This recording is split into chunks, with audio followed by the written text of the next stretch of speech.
como su nombre lo indica, es Santiago o Iaco, San Iaco. Es hermano en la sangre de Jesús. Hijo Santiago de José y María.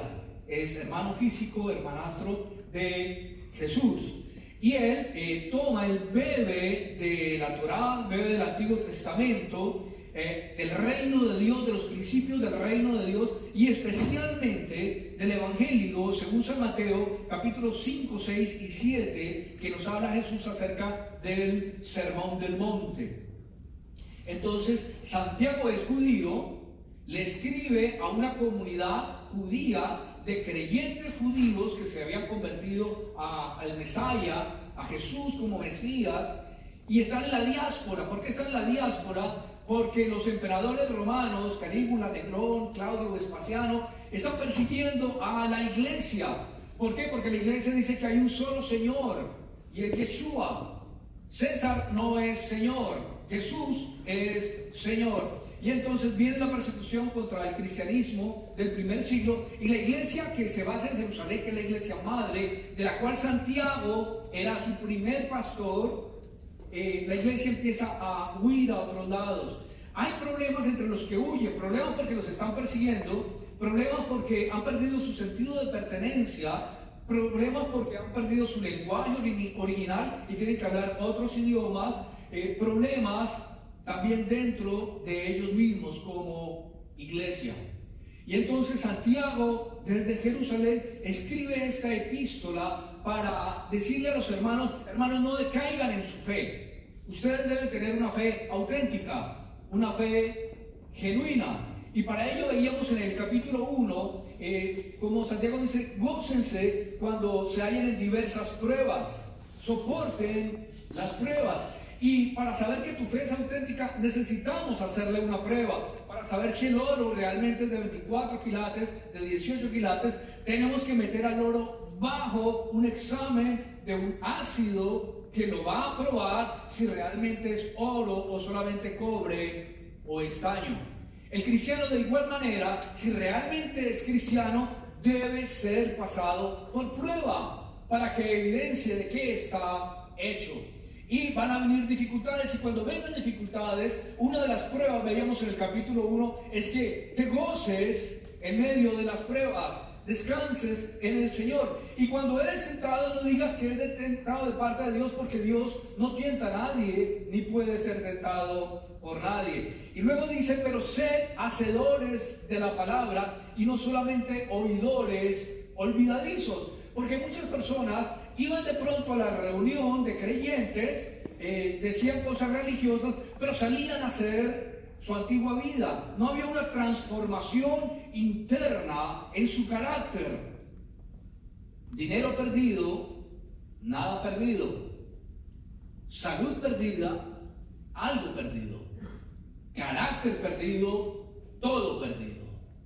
Y entonces Santiago empieza a hablar de la necesidad de tener un carácter cristocéntrico, el carácter del Señor Jesucristo. Y en el capítulo 2 nos habla acerca de la parcialidad que había entre algunos creyentes que de pronto tenían mejor posición económica, mejor posición social, o de pronto ya se habían metido dentro de la sociedad a la cual se habían dirigido, habían sido aglutinados por la sociedad, se habían adaptado incluso a los antivalores de esa sociedad y maltrataban a otros cristianos que apenas estaban llegando a esas nuevas localidades.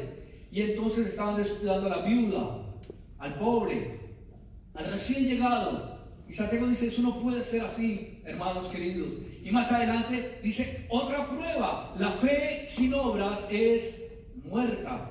Si tú dices que tienes fe, déjame ver tus obras. Déjame ver tus obras y yo te dejaré ver mi fe a través de mis obras. Y luego en el capítulo 3, él habla acerca de la lengua. ¿Cómo es posible que tú reces el Padre nuestro que estás en los cielos santificado, o que tengas una creencia en el Dios, en Adonai Elohim del Antiguo Testamento, pero después de tus reuniones de la asamblea sales a maltratar al que ha sido creado a la imagen de Dios? No puedes decir que amas a Dios a quien no ves, si no amas a tu prójimo a quien sí ves. De eso se trata el capítulo 3. Y el capítulo 3 finaliza hablando acerca de que tú y yo necesitamos sabiduría de lo alto, porque la sabiduría que viene del mundo es animal, terrenal, diabólica. Pero la que viene de lo alto te puede liberar y me puede liberar de nuestras pasiones internas. Y el capítulo 4 se enfoca en eso. El versículo 1 dice: ¿de dónde vienen las guerras? Hay pleitos en todo el mundo. Hay pleitos en las familias, hay pleitos en los hogares, hay pleitos en los trabajos, hay dificultades en las iglesias. Y hay causas externas que originan esos pleitos, pero hay causas internas de las cuales nos está hablando Santiago. Y el capítulo 4 habla acerca de eso, que hay dos bases que producen esos pleitos, que son la codicia y la envidia. Y es como cuando uno va en un avión y empieza el avión a moverse y la azafata le dice fresco. Es solamente una turbulencia momentánea. Abróchense bien los cinturones para que luego podamos identificar los cadáveres. Hay turbulencia, todas nuestras vidas están llenas de turbulencia, y la turbulencia es una fuerza que tiene la capacidad de sacudirte y de desestabilizarte. Y Santiago entonces pregunta: ¿cuál es la fuente, cuál es la causa de las turbulencias en tu vida? Hay turbulencias en todo tipo de relaciones, hay fricciones en todo tipo de personas. Y nos dice: la turbulencia sale de tu propio corazón. Todo eso aquello que te desestabiliza sale de tu propio corazón. ¿No te has preguntado por qué nada me satisface? Los niños de antes, con un palito, la hacíamos. En la esquina de mi casa había una casa donde tenía unos perros y había unas rejas grandes, y iba con un palito por todas las rejas para que los perros allá adentro, y luego me devolvían. Hermano, no hay mayor placer que eso, ver esos perros allá adentro, hasta que un día la puerta estaba abierta. Disfrutábamos con cualquier cosa. Pero hoy en día quieren PlayStation 1, PlayStation 2, aircraft, computadores, relojes. I'm worried. Estoy aburrido. Como que hemos perdido la capacidad de disfrutar las cosas sencillas de la vida. Hay problemas en nuestro corazón y siempre estamos anhelando más. Otras personas dicen: ¿por qué todo lo que quiero está fuera de mi alcance? Otros dicen: ¿por qué las cosas que pensé que me harían sentir satisfecho se desvanecen tan rápido? Comencé las vacaciones y ya toca empacar porque nos regresamos. Todo se va como tan rápido. Los versículos 1 al 4 dice que la turbulencia ocurre cuando pones tu corazón en las cosas equivocadas para satisfacer tu necesidad interior. Recordemos lo que dice Santiago 4: ¿de dónde vienen los pleitos? Y él mismo responde, y la palabra que utiliza en griego es: no es de vuestro hedonismo, no es de vuestros placeres lo que os hacen guerra. Ese hedonismo, ese placer, es un deseo de satisfacción lejano al propósito original de Dios para tu vida. Dios quiere que tú tengas una vida y una vida abundante, pero el hedonismo del mundo nos aleja, decíamos hace 8 días, del placer que Dios tiene para nosotros. Y ese hedonismo te esclaviza. De hecho, Pablo, escribiéndole a Tito en el capítulo 3, versículo 3, dice de la siguiente manera: en otro tiempo, nosotros también éramos necios y desobedientes. Fuimos engañados y nos convertimos en esclavos de todo tipo de hedonismo, en todo tipo de pasiones y placeres. Nuestra vida estaba llena de maldad y de envidia, le dice Pablo a Tito. Entonces, conocer y luchar en contra de esos placeres equivocados nos permite vivir una fe genuina. Vamos al capítulo 4, versos 4 al 10. ¿Están conmigo? Santiago 4, del 4 al 10. Dice la palabra de Dios: oh almas adúlteras, ¿no sabéis que la amistad del mundo es enemistad contra Dios? Cualquiera pues que quiera ser amigo del mundo se constituye enemigo de Dios. ¿O pensáis que la Escritura dice en vano, el Espíritu que Él ha hecho morar en nosotros nos anhela celosamente? Pero Él da mayor gracia. Por eso dice, Dios resiste a los soberbios y da gracia a los humildes. Someteos pues a Dios, resistid al diablo y huirá de vosotros. Acercaos a Dios y Él se acercará a vosotros. Pecadores, limpiad las manos, y vosotros los de doble ánimo, purificad vuestros corazones. Afligíos y lamentad y llorad.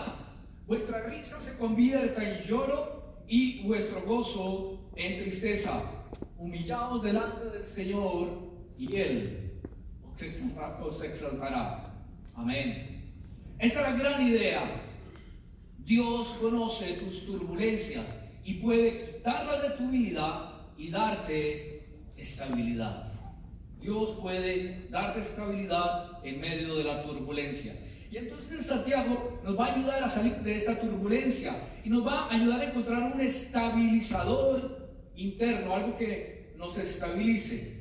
Decíamos hace 8 días, primero, que debemos identificar de dónde viene esta turbulencia. Dijimos que había causas externas, conflictos en las relaciones, y había causas internas, la codicia y la envidia. Muchas veces yo le pido a Dios, o tú le pides a Dios, y no recibes lo que le pides, porque antes que darte lo que le estás pidiendo, Dios quiere tratar con tu corazón. ¿Oíste eso? Antes de darte lo que le estás pidiendo, Dios quiere tratar con tu corazón. Entonces nos hallamos a veces tratando de cambiar las circunstancias externas que causan la turbulencia, pero que no son la causa del problema. Entonces encontramos cristianos que a veces adoptan disciplinas en su vida. Voy a levantarme a las 5 de la mañana, voy a ayunar 8 días de la semana, y un montón de reglas, y le funcionan de pronto por 3 meses, pero luego de 3 meses se desaniman y vuelven a regresar a su anterior estado. ¿Por qué? Porque ellos no han tratado con el asunto básico, interior del problema, solamente con las consecuencias. Aquí en Estados Unidos regularmente cuando alguien tiene gripe le dan un jarabe para quitarle la tos. Pero es que el problema no es la tos, el problema es lo que originó la tos. De hecho, la tos es beneficiosa porque ayuda a expeler, a sacar bacterias que están adentro, ¿sí? Pero entonces a veces tratamos solamente lo externo, lo epidérmico del problema. Y el problema es que estamos rotos por dentro. El pecado, nuestras motivaciones egoístas han roto nuestro corazón. Esa es la realidad. Y es allí, en un corazón roto, de donde vienen los conflictos, las guerras entre vosotros. El corazón del problema es un problema del corazón. El corazón del problema es un problema del corazón. Segundo, busca la causa más profunda. Dice el verso 1, no es de vuestras pasiones. Allí es donde se origina todo de tu hedonismo. Versículo 3, no recibís cuando le pides a Dios algo, no lo recibes porque pedís mal. ¿Por qué? Porque es para gastar en vuestras pasiones, en vuestros deleites, en vuestro egoísmo. Número 3, el costo de tu paz. ¿Cuánto cuesta obtener esa paz interior que nos da balance y nos da estabilidad? Para lograr tu estabilidad en la turbulencia, tienes que saber el costo que fue pagado. Santiago 4 y 5. Y Santiago empieza a hablar. Recuerden que Santiago es judío, que la Biblia que lee es judía, y al auditorio, al público, a los receptores a los cuales les escribe esta epístola, son judíos, no hay cristianos, son judíos que se están empezando a convertir al cristianismo, y de pronto unos pocos gentiles que están empezando a creer en Yeshua como Hamashiach, como el Mesías.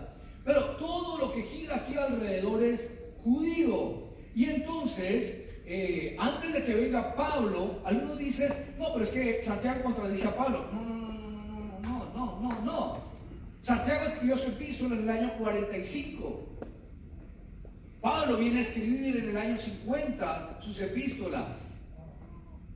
Mucho después escribió Pablo. Santiago no está contradiciendo a Pablo. Santiago lo que está es tomando la fe del Antiguo Testamento y diciendo, déjame ver, muéstrame en qué crees.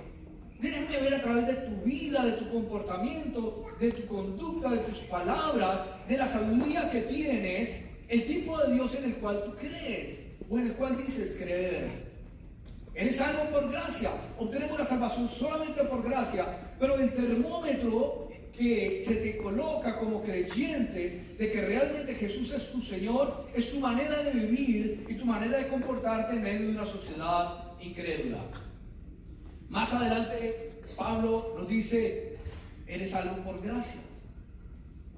Has logrado salvación a través del arrepentimiento de tus pecados y de haber creído en Jesús como Mesías y tomar la decisión de seguirle como Señor de tu vida. No hay contradicción alguna. Ya en la época de Pablo, ya la iglesia gentil ha ido creciendo. Y entonces Santiago, con este sabor del Antiguo Testamento, de los profetas del Antiguo Testamento, hermano, Santiago viene hablando de hijitos. Por favor, compórtense, den ejemplo, muestren las riquezas del Dios que hay en ustedes. Pero en el capítulo 4 dice, oh almas adúlteras, recupera ese ánimo, ese rigor del Antiguo Testamento, de los profetas, y llega y les dice a los creyentes de la dispersión, oh almas adúlteras, ¿no sabéis que la amistad del mundo es enemistad contra Dios? Cualquiera pues que quiera ser amigo del mundo se constituye en enemigo de Dios. ¿O pensáis que la Escritura dice, vano, el Espíritu que la ha hecho morar en nosotros nos anhela celosamente? ¿Qué quiere decir Santiago con este término de almas adúlteras? Cuando en nuestra relación con otros hay celos, hay contiendas, hay rencores, estamos mostrando que no conocemos a Dios, que no somos amigos de Dios. El concepto de amistad del siglo XXI ha cambiado. No solamente con la época del Antiguo y del Nuevo Testamento, sino con unos pocos años antes. Hoy en día tú puedes ver un jovencito que en su Facebook o en su Instagram, en su red social, etiquetea a sus amigos y les pone Best Friend Ever. Jamás he tenido un amigo como este. Y a los 3 meses, ¿qué hay de fulano? No me hable de él. No quiero saber nada de ella. Pero era tu best friend ever. ¿Qué pasó? Las amistades del siglo XXI son efímeras, son pasajeras. Pero en la época del Antiguo Testamento y del primer siglo, la amistad era un acuerdo significativo, era un pacto que involucra lealtad. Repita conmigo, lealtad, lealtad, responsabilidad y amor. No puedes ser amigo de Dios y amigo del mundo al mismo tiempo. Creyente del primer siglo, no puedes tener un pie en el mundo y un pie en las cosas de Dios. No puede ser. Se contradicen. No puedo ser amigo de Dios y del mundo al mismo tiempo. Amistad, según la Biblia, tiene que ver a quién le entrego mi lealtad. Amistad, en términos bíblicos, implica a quién le entrego mi lealtad. En el monte Sinaí, Dios había entregado en el Antiguo Testamento a Israel unas tablas, se había hecho con ellos un pacto y les dijo, yo seré vuestro Elohim y vosotros seréis mi pueblo. Yo seré vuestro Dios y ustedes serán mi pueblo. Y Dios continuamente le repetía a los profetas del Antiguo Testamento que había una relación pactual, de pacto, de relación íntima entre ellos. Y a veces Dios, para que su pueblo le entendiera, porque era terco, turco y tuerca y trancado por dentro y no entendía, entonces Dios utilizaba a los profetas y les pedía que hicieran cosas un poquito más allá de lo razonable o de lo esperable. Por ejemplo, Dios le dice al profeta Oseas que se consiga una muchacha prostituta que se llama Gomer, o se llamaba, ya murió. Y Dios le dice a Oseas, búscate una mujer prostituta. cásate con ella. En mexicano sería, está canijo. Pero no solamente le dice Dios eso, sino ve y consíguete una mujer prostituta y cásate con ella. Bueno, Dios, te voy a hacer caso. Ya cuando va a obedecer, Dios le dice, y quiero decirte que te va a dejar después. Como raro, ¿no? Ve y cásate con una mujer ramera. Y tuvo 3 hijos con ella. Y efectivamente, como Dios le dijo que iba a pasar, la muchacha de malos pasos se fue y lo dejó. Oseas, como todo un hombre de Dios, se mantuvo fiel. Bueno, yo obedecí al Señor, me va a tocar sacar a esos 3 chinos adelante. Bueno, Señor, Jehová Dios, Jehová aquí todo sea el nombre de Jehová bendito. Y él está bien en su relación con Dios, y Dios lo vuelve a llamar. Y le dice, ¿te acuerdas de comer? Sí, Señor, me acuerdo de ella. ¿Quieres que la quite de la foto de Facebook? ¿Quieres que la quite de todo lado? Y el Señor dice, no. Quiero que la busques otra vez.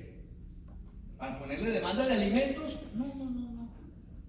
Quiero que la busques otra vez a comer. Lea la Biblia en el libro de Oseas.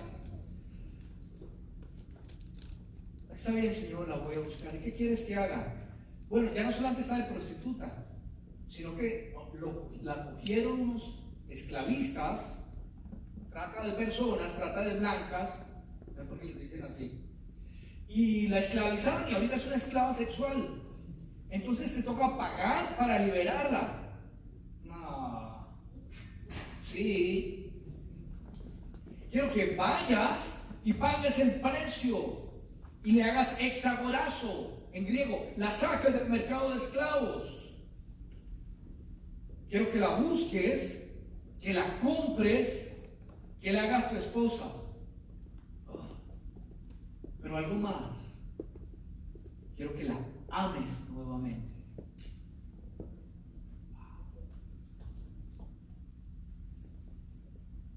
¿Por qué? Porque así es mi relación con mi pueblo. Yo sé que mi pueblo me va a fallar. Esa es la relación de Dios contigo. Murió en la cruz y mandó a su hijo a morir en la cruz por ti, sabiendo que tú después le ibas a fallar. Incluso te ibas a bautizar y ibas a volver a hacer cosas que hacías antes. Pero Él pagó un precio y te sacó con precio de sangre del mercado de esclavos del infierno y te dio vida y vida eterna. Era para que su pueblo entendiera lo que costaba en el corazón de Dios su propio hijo, su único, para poder redimirte a ti y a mí, para poder redimir a esta iglesia del primer siglo que estaba bamboleándose por la turbulencia y estaba negociando su fe con otras creencias. El profeta Oseas describe la relación de Israel y su pecado como infidelidad, como adulterio espiritual. Por eso Santiago retoma la historia y en el Nuevo Testamento dice, oh almas adúlteras, porque está retomando la historia y la idea del adulterio espiritual. Cuando tú tienes cosas del mundo en tu vida y permites cosas del mundo en tu vida, Dios lo ve como traición, como falta de lealtad a Él, el cual prometió amarte y salvarte. La relación de Dios con los suyos es tan íntima como la relación del matrimonio. Él nos ama, Él se preocupa por nosotros y está comprometido con nosotros hasta el fin. Aunque padre y madre te dejaren, yo te recogeré, dice el Señor. Él es fiel. Pero nosotros somos infieles, somos como Gomer o como Gomer. A pesar de que Él sabe cómo somos y quiénes somos, todavía decide amarnos, todavía decide comprarnos, todavía decide salvarnos. Dios es como seas, un esposo amoroso con una esposa infiel. Dios nos ama profundamente, aunque Él no sea recompensado, aunque no le amemos de vuelta. ¿Cómo crees que Dios se siente? ¿Cómo se sentirá cuando alguien te ama a ti al 100% y tú le eres infiel al 100%? En términos humanos, eso es lo que Dios siente en su corazón. Por eso el versículo 4 dice, la amistad con el mundo es enemistad contra Dios. La palabra para mundo en griego es la palabra cosmos, de donde viene la palabra cosmético. Es el sistema de valores, antivalores, egocéntrico. Antivalores egoístas, tales como la autocomplacencia, la autosatisfacción y cualquier otra forma de autoservicio. El cristiano yo, primero yo, segundo yo, tercero yo y lo que sobra yo. Esos deseos o placeres temporales muestran la infidelidad de tu corazón o del mío hacia el Señor. Verso 5, ¿o pensáis que la Escritura dice en vano, el Espíritu que le ha hecho morar en nosotros nos anhela celosamente? Dios celosamente desea que tú seas fiel a su amor y a su compromiso contigo. Él desea profundamente que lo ames de vuelta. Cuarto, ¿cómo Dios quiere responderte en esta situación? Santiago 4:6 dice, pero Él te da gracia, Él te da mayor gracia.